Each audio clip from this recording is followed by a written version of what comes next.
7h21 sur Europe 1, c'est l'heure de retrouver Laurent Tessier. Bonjour Laurent. Bonjour à tous. Alors on en parlait à l'instant avec Jean-Thomas Le Sueur. L'Arcom ne constate pas de manquement au pluralisme sur CNews. Oui, l'émission Complément d'enquête sur France 2 diffusée hier soir à 23h était donc consacrée à CNews. Le programme devait bien s'appuyer sur une étude de Reporters sans frontières, très à charge contre la chaîne. Sur représentation de l'extrême droite, témoins, chiffres. Avec des accusations de manque de pluralisme sur CNews en mars dernier. Mais hier, en fin d'après-midi, l'Arcom, le gendarme de l'audiovisuel, a contesté l'étude de Reporters sans frontières.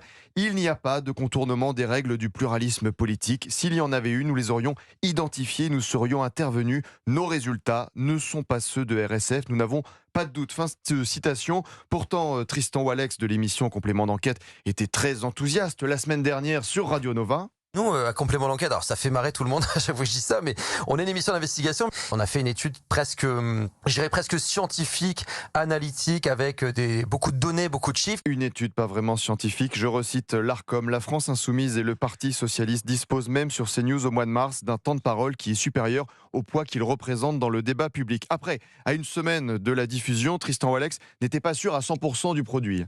On a encore des petites retouches, des vérifications juridiques et autres à faire. Résultat, France Télévisions a demandé hier en fin de journée à ses équipes de retirer en urgence une séquence qui faisait référence au rapport de Reporters sans frontières. Je rappelle leur objectif. Nous, on fait de l'information, on révèle des faits. C'est faux, mais tout le camp du bien a partagé hier Edoui Plenel de Mediapart dans un message sur X. Des enquêtes de France 2 et Reporters sans frontières montrent que CNews ne respecte pas ses obligations de pluralisme. C'est faux. L'Arcom le dit. Quotidien sur TMC a relayé aussi hier les propos de RSF. Ces obligations de pluralisme dont on vient de parler, pour le dire de manière un peu vulgaire, CNews, ça les emmerde beaucoup.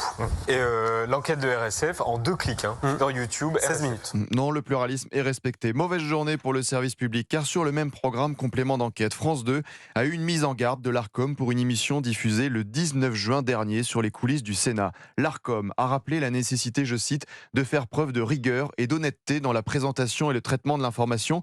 Il disait quoi déjà, Tristan Walex ? Nous, on fait de l'information, on révèle des faits. Avec un rapport biaisé de RSF qui alimentait des suspicions. Et dire que Reporters sans frontières, organisation militante, et son président Pierre Aski, chroniqueur sur France Inter, pourrait peut-être donner un label au site d'information, un label voulu par Emmanuel Macron pour dire qui est digne de confiance ou non dans le métier. Là, les donneurs de leçons ont perdu en crédibilité, comme Complément d'enquête sur France 2, qui n'a pas fait les vérifications nécessaires. C'est l'arroseur arrosé, Dimitri, et tout ça avec notre argent. Merci Laurent Tessier, le rédacteur en chef de Pascal Praud.